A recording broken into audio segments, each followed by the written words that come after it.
And of course, we live in a culture that's absolutely obsessed with a denial of death, which makes everybody so nervous and so afraid. And even worse than being nervous and afraid is it's easy to miss that there are great blessings that come with age.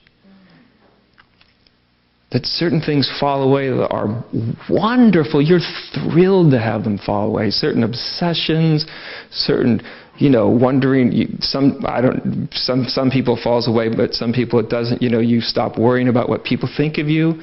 Do you know what I mean? It's lovely to meet someone, whatever age, but they're often a little older, 50, 60, 70, 80, 90. At some point, they just don't give a damn what anybody thinks about them. Aren't they lovely? You know what I mean? They are lovely people to be with.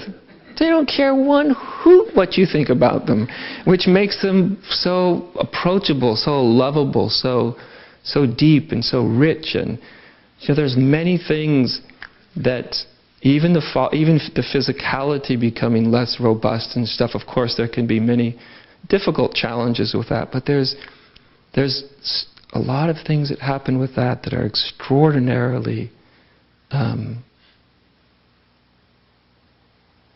revealing.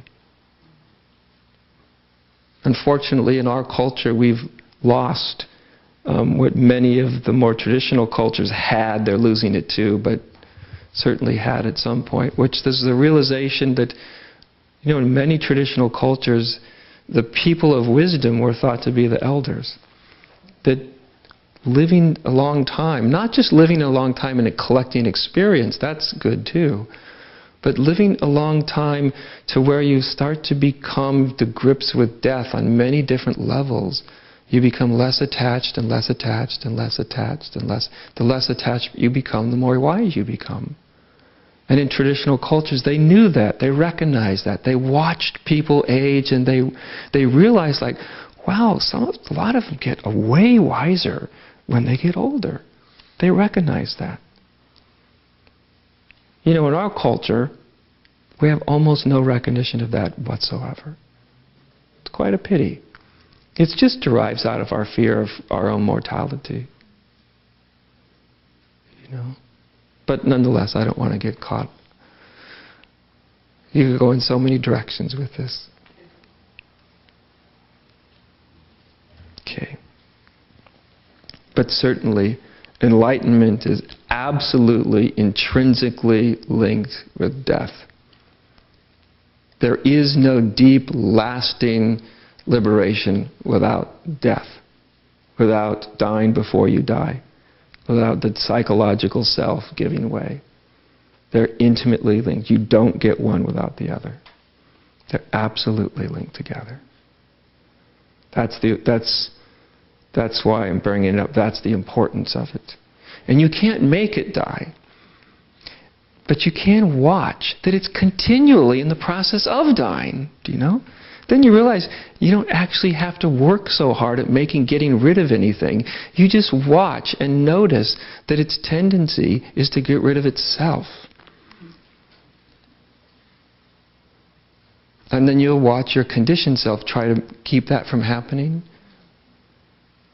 But you'll see, if you just kind of really watch it intimately, you'll watch even the you that's trying to sustain something, some part of yourself, some point of view, to sustain, to continue. Even if you watch that wears out. That can't go on indefinitely. In fact, it can't go on very long if you're really, really watching it. It doesn't survive long at all. Passes away. And every time you let a piece pass away, you touch upon that moment where it's just like,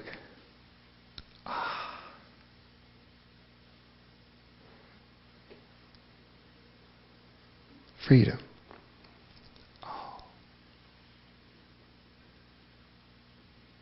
Until you try to own the freedom, and then it's like, oh. But then you notice that, oh yeah, it's sustaining itself, trying, oh yeah.